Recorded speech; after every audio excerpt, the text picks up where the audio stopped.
Hello and welcome to the chapter, and here we'll see one of the most played variations with white as well, besides the main lines with c4, which is the Trompowsky. And recently there's been a curse announced from Plichka, I think it's called. And yeah, it's a kind of a variation that has been played by Avasov also in the World Cup. It's an option that usually white didn't fancy too much to play and top levels, but okay, it's still seeing some presence, and many players just opt for it as a default to cover all the knight f6 ideas, so it's important that we have an answer to it. So okay, as usual we go for c5. I actually played this line for my entire life, I would say, and I feel it's the most practical chance for black. Here, as usual, white has different options. One is to play d5, and then others is to play a bit more safe. Like playing e3 or c3 don't actually help that much white in this case. And for instance, knight c3 is a very interesting trick that when I was younger, I actually faced it a lot, and it's very tricky because after cd, knight c6, that looks very pleasant. Now queen h4. And yeah, it's very tricky. I think the move here around was something like rook g8 or h6 castle and rook g8. So white is kind of forced to do something. So again, this is not what I recommend, but yeah, this was actually very tricky and to face. And also white kind of likes to give out the queen, castle long, and just attack. And also queen b6, that looks kind of logical after threatening here both ideas. Now d5 transposes to a very interesting line for white. Now after bishop d2, white has a lot of tempi to play for f4 and attack, and white is usually liking to play this line a lot. Yeah, so it's one of the lines that is the most attractive to play, the Trompowsky. So here again we have the knight on c3, so we play d5 again. Here I feel it's the most practical way to approach it. And after d5 we get the hang of the center, and this knight it's a bit misplayed again. And here it's somewhat of a reverse Chigorin. So I mean white shouldn't be worse, but yeah, it's a bit more practical for black, I could say. If white has some immediate ideas, let's say white tries to take and play somewhat solid with e3, we just take on d4, I feel. This is the precise move order. And after ed, bishop f5, and we get the bishop out of the pawn chain, and we will just play e6, knight c6, queen c7, long castle. And later on we can even push for e5, we can just push for rook g8, we have all the center, bishop pair, safe king, the king will go with b1. Also the knight on c3 doesn't allow white to create a fast attack on the queen side. And basically whenever this knight gets away, we might be able to play e5. So this is not a danger, I'd say. And e4, some critical ideas, but okay, just some precise movement. Here f5, just defend everything. And this is very quirky. I actually never checked this before doing this course. I'm gonna be honest, like, okay, this is very specific, and white is actually trying to survive. Like we have two bishops, more pawn center, and better position. So yeah, castle, bishop d7, and here g4 is the only reason why white would try to play this, to create some imbalance in the center, to make use of the exposed king. But okay, bishop h6, we just win a tempo with this, and after here, bishop g7. Why? What? Why would you move the king away? Because here is an endgame, so the king actually likes to go here, yeah, after bishop g7. And here, as we played this line, just compare it now. We want to take on f5, but here white would be able to play king d2, and after taking king e3, and actually it's very interesting. Like white has some decent, white will be able to take e4 and have some quick development, and I mean, it's equal still, but this is very funny. I really like this idea.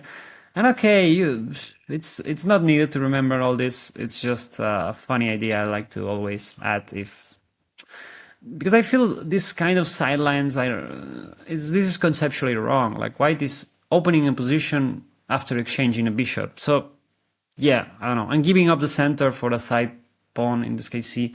So many things that don't make much sense. So here white has another interesting challenges. For instance, we need to keep checking captures.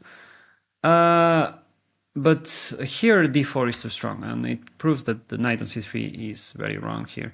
And there is fun, and this is fun setup because in the Chigorin it's punished the same way, and it's actually very crushing. Like it looks like white might be doing, I mean, a bit worse maybe, but so knight d4, white tries to defend the pawn.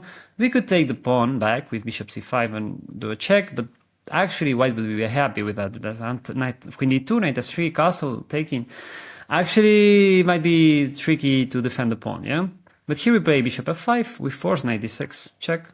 And after take, knight c6, we don't take the pawn. And the idea is to play here queen b6, so basically we can bring the rook to d8. And this pawn on d4 basically negates any kind of development or control of the center for white. We would be able to take on b2 with pressure a lot with the center, and now we'll later on castle, rook e8, and we have all the control. Actually, white is almost losing here. So it was a fun dynamic idea because you would usually take on d6, no? But taking on d6 would allow white to play c3, thanks to the pin. So here white will be very happy, yeah? So again, these are small ideas I really like. So basically, you get more sense of not playing always the obvious move and trying to see ahead what's your opponent's idea, yeah? So, yeah, again. And e4 is, well, it feels like a counter gambit Alvin, but it has some differences, and I feel it's a complete downgrade. It's knight d4 is very strong. The bishop on g5 gets a bit weird, and after d5 we just play g6. We can play f5, defend the pawn on e4, and play bishop g7, h6. And thanks to having included those two moves, the bishop is very strong. We will be able to play queen b6 and keep the pressure. Again, the bishop on g5 doesn't do much here and actually allows us to win some tempos pressuring b2. That's why this is a bit worse for white than usual the counter gambit Albion. So dc5 is interesting. This is kind of similar to Hans Niemann's setup in the. There is a variation here in the how to word it out. In the Joao London, but here it doesn't work very well. Here we just take the pawn, and white wants to take the pawn back, but here white realizes the bishop is in the air. I mean, this is not lost. This is not, well, not even worse, I would say, for white, thanks to some lucky setup, because here we need to play queen a5, because if we try to defend the pawn and get too fancy, now bishop b5 and long castle, and actually is very tricky for black, because white has a lot of development. Actually, this might be a very interesting preparation actually for white, because you think ahead of your opponent and you think about your opponent might be very comfortable here, like, okay, I'm winning at tempo, this should be amazing, I should be able to defend the pawn. A lot of phrases that distract you from focusing on, okay, what's going on in the position, yeah? And when people get comfortable, they make mistakes as well, yeah? When people are in tension and they are like, ooh, this is a preparation, then queen a5, it's much safer, and queen e4, g6, and basically return to the same position as in the Joao London with a couple tempis. And now just bishop g7, bishop f5, I will castle short, put the rooks on the dc files, and later on the queen goes to c7, and basically everything is pointing to the queen side, and it's just normal development, yeah? And yeah, basically we covered all this cheeky stuff, and here, white doesn't have much. So basically, knight c3 is just a funny idea, but nothing to worry about, I'd say. Here, white has a couple options. White can take on f6 directly or play d5 directly. Let's check. Let's check taking on f6. And here, there is two options. The engine says, this is not that bad, but I feel this is just terrible in practice. Because after taking here and playing e3, basically, we have this pawn isolated for the rest of the game, and white will have some kind of a very safe pawn structure to cover it. White, we will not be able to play d4, and basically white will have all the time to pressure d5. Yeah, I mean we can be kind of solid with the setup, but I don't see no point. I don't see a point playing this. Basically, we are just waiting to get killed. So I don't see. That doesn't make any sense. It's not that bad objectively, but in practice it's terrible. And basically, taking with the g-pawn, we want to get some space in the center here. So d5 doesn't make much sense if white just plays e3 or c3. We just expand with d5, we get the center, we have bishop pair. I mean, thanks. And basically white invested 2 tempi in exchanging a knight for the bishop. So now d5, and Here we enter one of the main lines with and the most critical lines. Yeah, it's very strategic and it's very interesting, and you need to think a lot of small details to not get lost, because here the problem we would face here pretty soon is that white has a lot of control of the light squares. And basically, if we get a bit too sloppy, we might find ourselves with some weak white squares as well. So basically, this pawn might end up in f5, and then this pawn with e6 and d6. But then, what then? Because if we play e5, this pawn on f5 might get compromised. If we take here, we get double pawns isolated, so it's wrong. So again, we need to see ahead. The problem here is what are we doing next, not immediately, because immediately, okay, we have bishop pair, safe pawn chain, and more pawns in the center, or well, a bit more presence in the center. So why should we worry? Okay, the idea is that white wants to just set up and just play waiting moves, and it will be very difficult without enough knowledge you will find here to play this position. So here queen b6, the most challenging move. We just pressure b2. We kind of force queen c1. I mean, b3 is weakening the dark square, so we are happy with that. And after f5, e3, here we have a funny move, which is queen g6. That it's not that used, but here, since white is much weaker and white will need to spend some tempi defending the queen side, because after bishop g7, c3 must be played, and then the knight cannot move, the queen needs to go. And here we'll go for d6, knight d7, knight f6, knight d4. And basically, all the pieces make sense, yeah. So this maneuver with the queen is a bit specific, but b3 is not likely that you will face it anytime soon. Here queen c1 is much more challenging. And now f5, we play the same thing. And here white has many options. Here c4 is the most principal way. e3 is also a possibility. White just wants to play some weird position like this. This is kind of the dream for white. Like, has all the knights kind of controlling the center. We cannot do much with the bishops as our opponent has all the pawns on the dark squares. But here after bishop g7, c6, d6, this is very important move order. And after here knight d7, we just want to put the knight here on f6. And now we just, let's say bishop c4, and now we just castle. And here bishop d7, rook e8, and then e5. I feel it's a bit an easier plan. And then maybe we want to take down the queen and just push for the queen side, yeah? So white tries to hold the center, but we have a very simple plan. So basically, the most important setup idea here is to put the knight on f6, yeah? Since white kind of closed the diagonal, I mean, our bishop doesn't do anything, so we don't need to keep it open at any cost, yeah? So that's why c4 has been taking popularity here. I mean, e3 or c3, in case of c3, it's a bit worse because we can save bishop g7 for later. And here we would be able to just play d6, knight here. And basically, we have more or less the same position, and then we can go for the same plan. Yeah. And after c4, d6, knight c3. Well, like here there was this weird with bishop h6 that basically white cannot take with queen b2, and then some f4. But this was proven to be too risky. And yeah, there's no need to go for that. So d6, knight c3, here is e3, here knight d7. Again, same old theme. But here we want to play a bit precise because white got more space with with light squares. And actually we might regret later on not getting something here in the opening.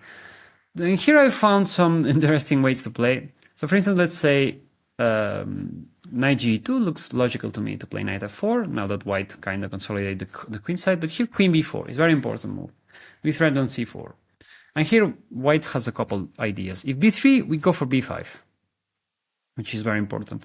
And basically we have a super duper Bengo Bolga because we have a strong bishop uncontested and we open the position wide open. So cb5, we just castle and white cannot move. Okay, white cannot move the knight on e2 because the knight on c3 is falling. So basically, we just want to play knight b6 and take on d5, yeah? And if a3, we just want to play queen a5. We keep with the pressure, again. And white is kind of stuck here, yeah? Like, actually, it's a funny trap that a young talent from Denmark actually missed that after knight d4 the queen is trapped. He actually won the game still, but yeah, let's not do that, shall we? Here a3 is interesting for the same reasoning. If we take on c4, there is this trick with knight d4, yeah. And basically queen b3 is just very annoying. Like queen doesn't allow white to just move freely. And here knight g3 looks reasonable. White defends the pawn and also pressures f5, so kind of forces us to do something. Knight b6 increases the pressure on c4. Knight d1 looks like the move to defend c4, but here after rook b8, g8, because white is kind of threatening knight h5, and we cannot keep the bishop on the main diagonal. That's why we play rook g8 first. We just prevent knight h5. And now the position is terrible. Like white cannot move on the queen side. Our queen is completely dominating, and just bishop d7, castle e6, and just get the center. And white cannot do anything. White is just struggling to just develop pieces. After bishop b2 and castle, white doesn't really have a move. And after knight c3, at some point we would be able even to snag that knight and basically completely destroy the pawn chain. As we will see very soon, this idea of taking on c3 is kind of normal. So knight ge2 looks like a friendly move, but actually white is into severe trouble. So here white can play knight f3, which looks a more reasonable development. So now queen b4 doesn't have the same impact as the pawn on c4 is defended.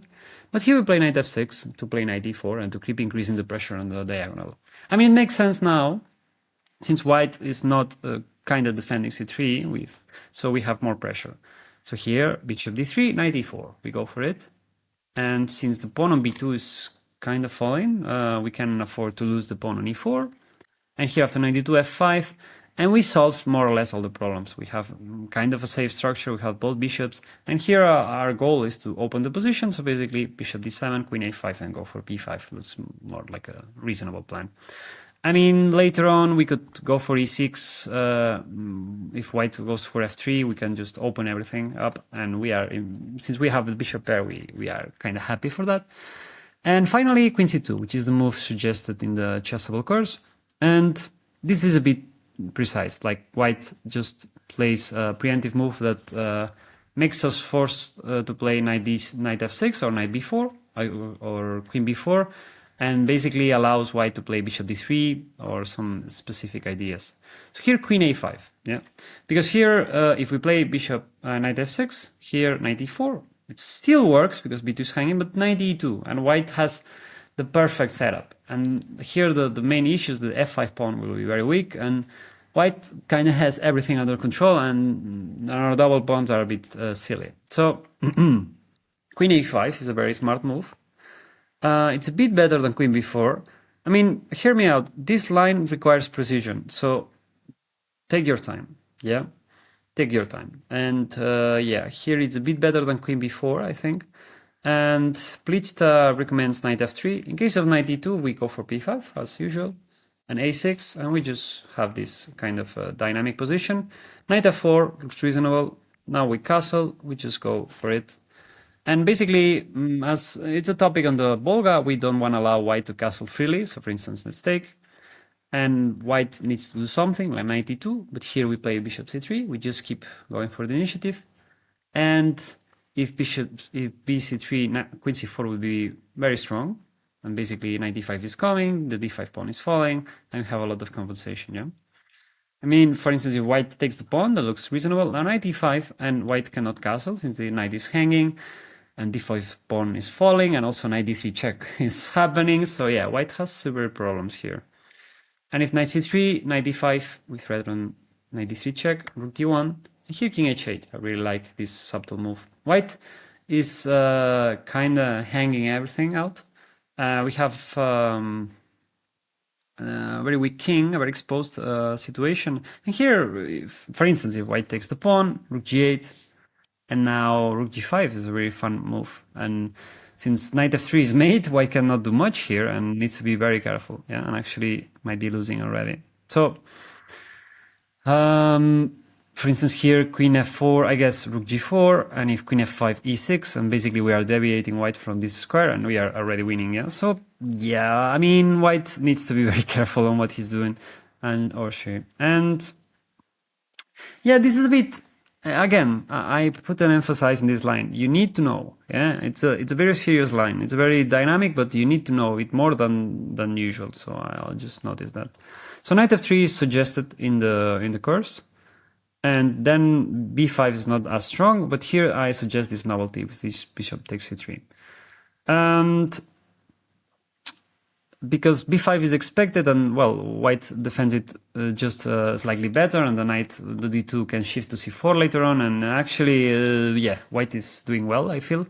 And here, basically, we kind of get a weird pawn structure. In general, exchanging queens would be much worse with white. Why? There is a general rule of thumb.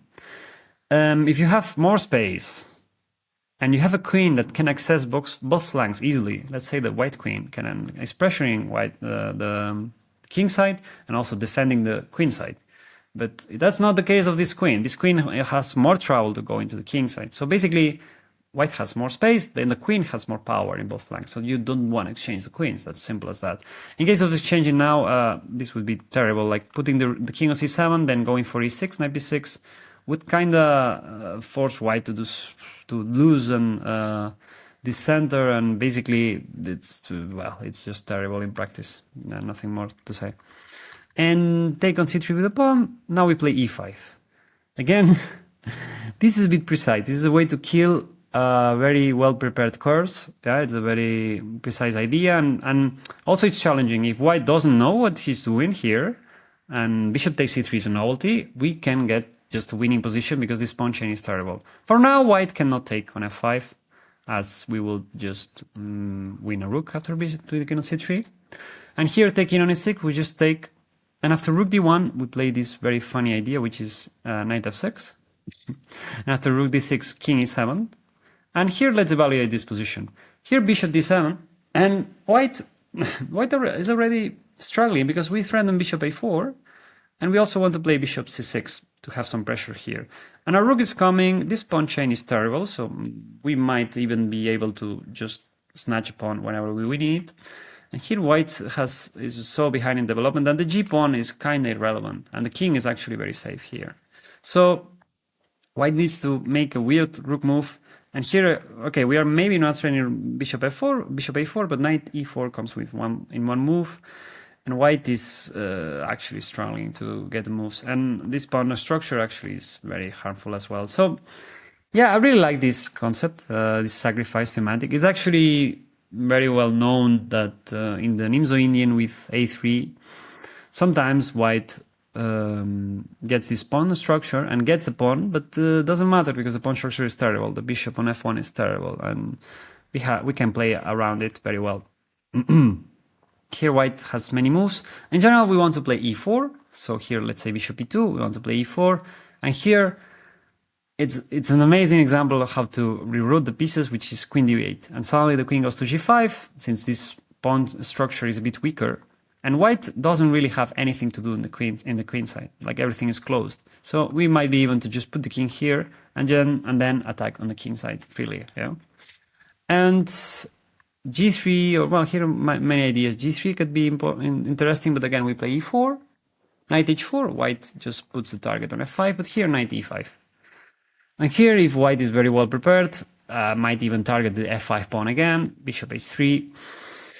But in general, knight d3 looks tempting, but king f1, and white is okay. I will take g2. What's the problem? But here, queen a6 is very important, and we get this pawn, and basically we keep the game. We keep the balance. Yeah. For instance, in case of bishop c4, we take here, and in case of check, we can play knight e5, which is a very smart move. Again, it requires precision. Take your time. Just rewatch this video. I highly recommend it. I mean, other chapters are fine, but this one in the Trompowsky, it's a bit more tricky. It's more risk reward. I would say it's more Benoni style. So, yeah, take your time, because here it happens that we are defending e4 in a very cheeky way, and basically we have a very strong knight here, and also a very good prospects in the endgame, because if you start pushing here, white doesn't have anything to do. So, yeah, it's very unbalanced. And here white has another some moves. Knight d2 is a bit more passive, but just knight f6. And again, we'll play bishop d7, rook g8, the queen goes back to d8, and we have a very safe position. Like, I don't know. And then the king can go to f8 or can go to c7 as usual, and we have all the center. It's very important to play e5, yeah, to get some space, yeah. And here knight h4, I feel is the most critical, principled way. Again, I'm just discovering all the theory here. Like, I want to make an emphasis that this has not been played at all for white. So basically, it's likely that we are surprising our opponent. So again, we are going for the deep preparation, let's say, or to have all the answers that could be asked in the future already solved. So knight f8, it's a very funny idea. The first thing you need to know is that white, this queen is kind of relying on defending c3. So white is trending with two pieces f5, but we have, white cannot afford to take, yeah, because white would lose material here.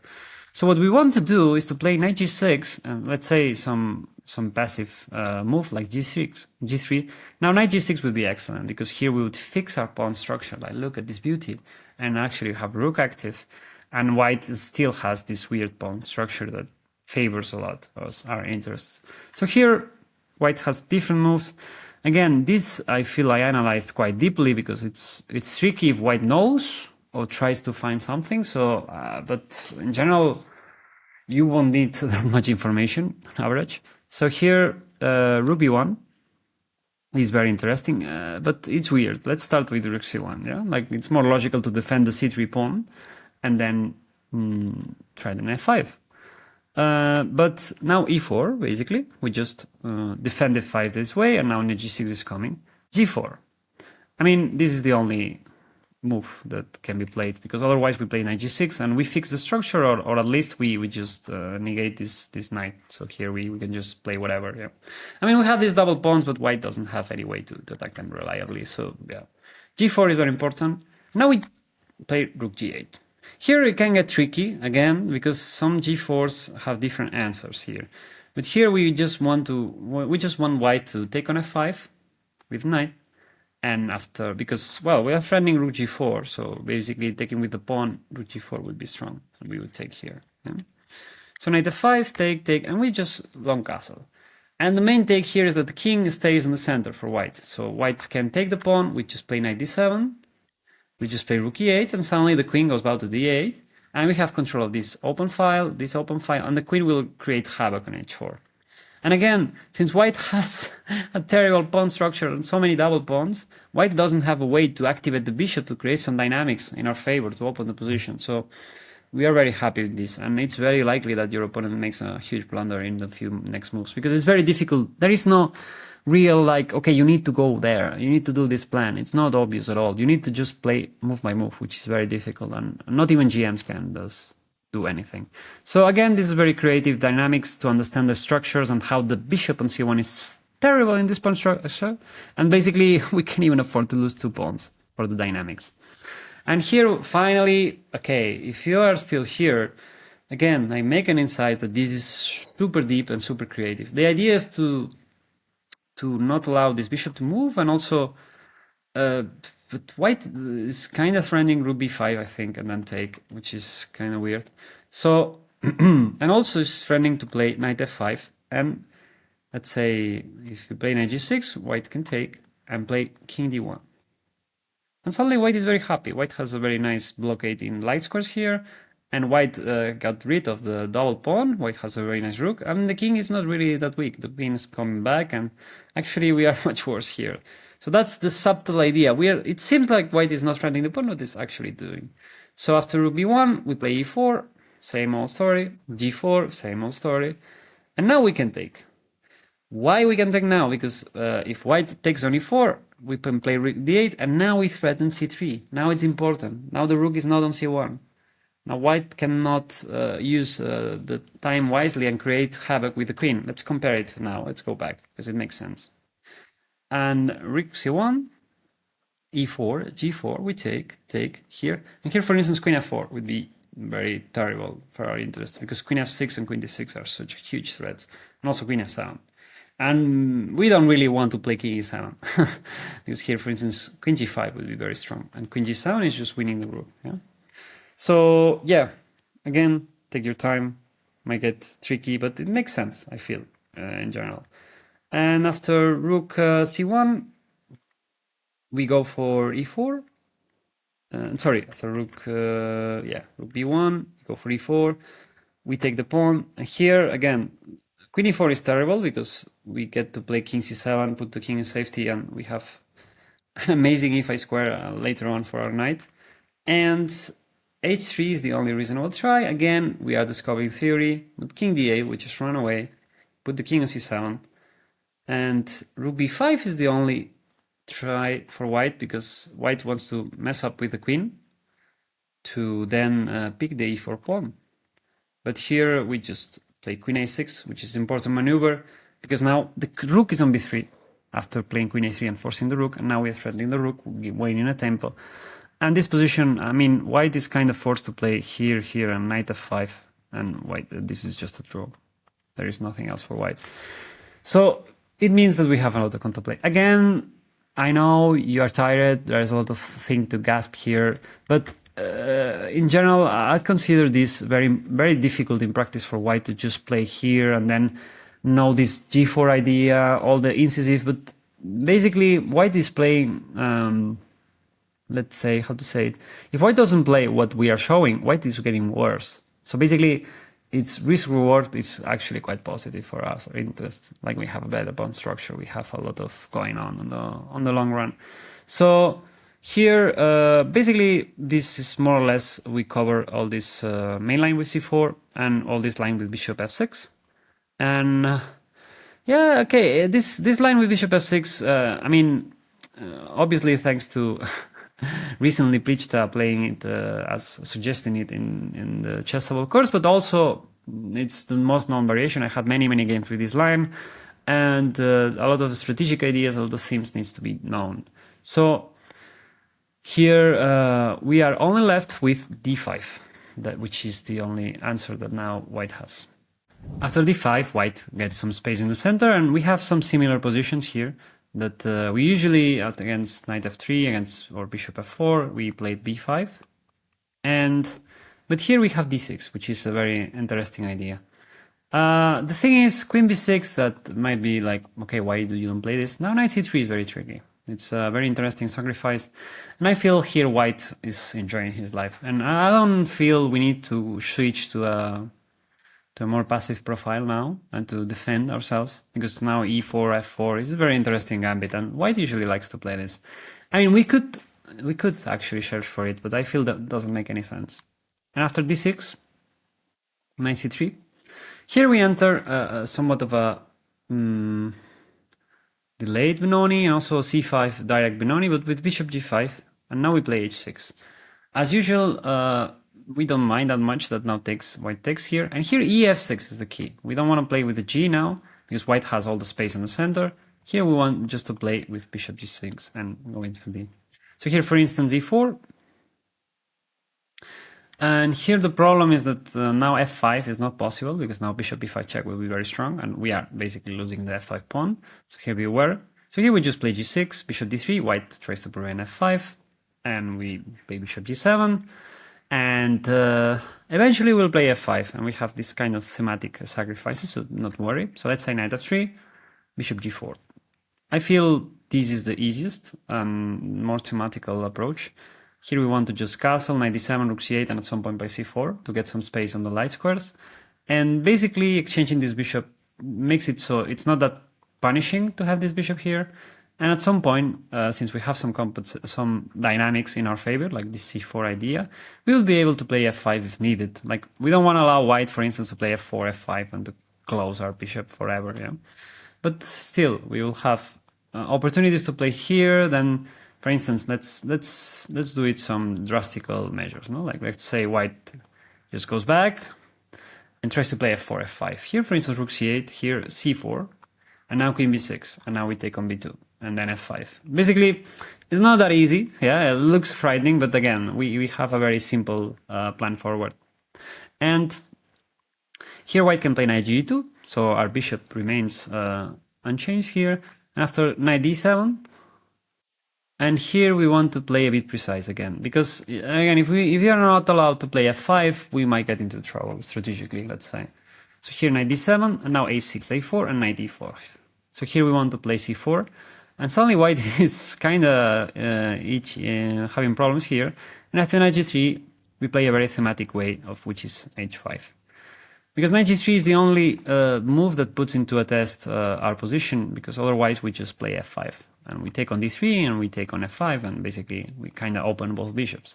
But here after h5, this is terrible. Like we would play h4 late next move, we would kick this knight. This is very thematical when the knight is on g3, and then we will be able to play f5 and free both bishops. So white has a last try to kind of not allow our bishop to get out, which is h3. Now we castle. This can get tricky, these move orders, but since we need to be very rigorous to allow ourselves to play f5, we need to remember now it's castle, against knight g2 is knight bd7, and against knight f3 is bishop g4. So maybe it's easier for you to remember that every move is different, yeah? The idea is that after knight f3, we play f5 in 130. And now, since white is not castle, we get the chance to play rook e8 check. And white needs to move the king away. But if white moves the king away, we have very good compensation, I'd say, in practice. We could even go for c4 and then bishop f5 and just play for the compensation. I mean, this would feel reasonable to me. Like the queen goes, knight goes, the rook comes. Like we have all the dynamics in our favor. Bishop can go to e4. We could even at some point take on c3 to just crush the hopes of any counterplay for white. Like the pawn chain is very bad. Like these two pieces just collide against the center. Like we have a very pleasant compensation. So against knight e2, same idea, c4 and take here. And basically we have an excellent compensation. Let's say c3, queen c7 here, maybe a5, and just put the knight here on c5. And basically for only the price of a pawn, white is very weak, let's say on the light squares, very late on development, and it's very annoying because why do we play a5? Because here there is the option to play a4, and now white needs to move the bishop, because if you take, there is both pieces, the queen is kind of defending everything, so we lose material. So after bishop g2, we could just take, and I guess queen c4, at least we get back the pawn. Let's say knight d4 to get the blockade, but we can start with a3 to force b3. Now we take on d5. And we have a very strong bishop, we get back the pawn, and now, okay, this is just a very difficult position to play for white.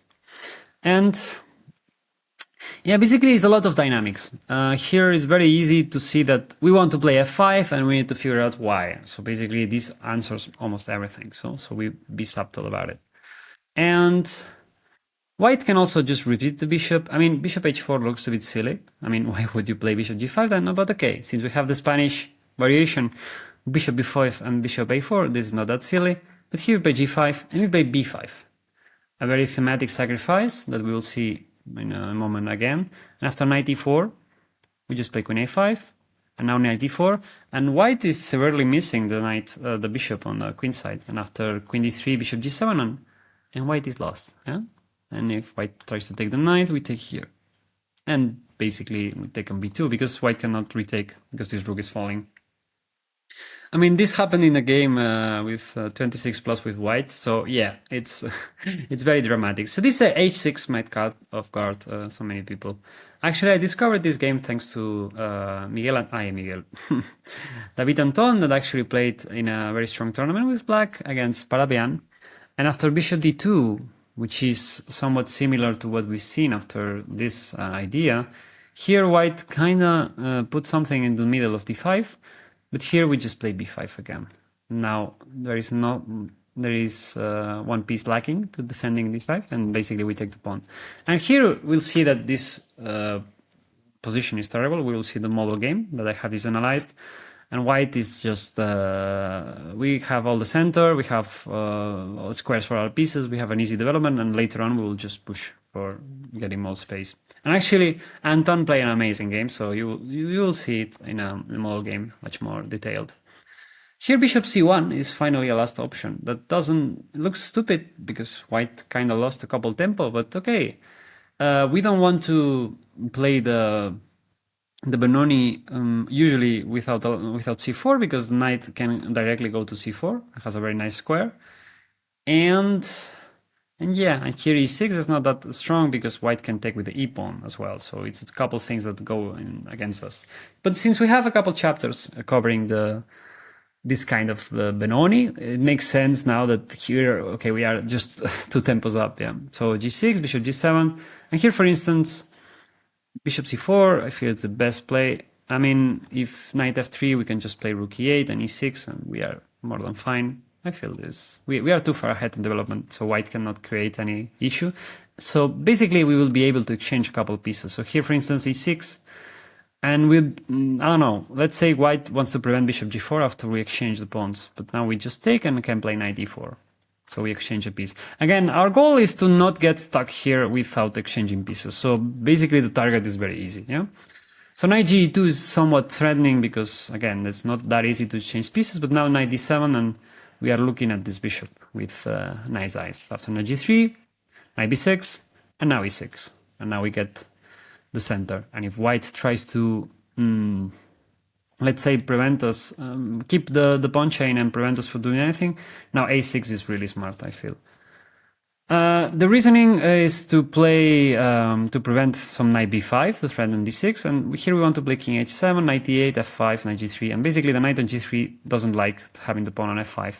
And here we kind of have solid position, but the pieces from white are a bit awkward. The knight would love to go to c4, but this is not the case.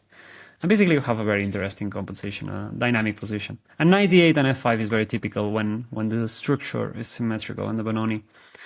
So here, basically we're done with it. And yeah, here the Trompowsky may get a bit more popular on light thanks to Plichta, and thanks to Abasov also playing against Caruana. I think Caruana played some days ago knight c6, which is kind of a weird move, but I actually got a really interesting position. But okay, it's not especially good. It can be an interesting try for a game and actually proved right. But here, yeah, the Trompowsky has always been something interesting for white to start playing d4 and to cover all the knight f6 ideas. And I feel with this approach we will challenge our opponent, because usually the Trompowsky is a variation that is played for starters, for covering a lot of a wide range of openings with very few ideas or very few motives. So again, I feel it's quite good in practice. I feel for white at some point. So that's why we want to get forcing variations to critical ideas to force you to be a bit more precise. So this chapter, again, take special care and pay attention to the different move orders, especially with take on f6 and d5, because it's not something you can compare to any other variation in chess, I would say. So in general, yeah, that will be my advice to this chapter. So yeah, I hope you enjoyed. It's a lot to take in, this chapter, because my idea was to give it deep enough, or at least to give it resourceful enough so you can have it for the whole time, for the whole of your life. Since we're playing c5, which is very critical, let's say if you played d5 here against bishop g5, you would be equalizing pretty soon, but it will be more kind of a dull position that, okay, nothing is happening really. So that's why we go for c5, more creative stuff, more direct ideas, more dynamic. So yeah, it takes a bit more effort to learn, but I feel in the long run it makes more sense. I won so many games with this with black that okay, that it feels wrong not to recommend it. So yeah, thank you very much as usual, and hope to see you in another video soon.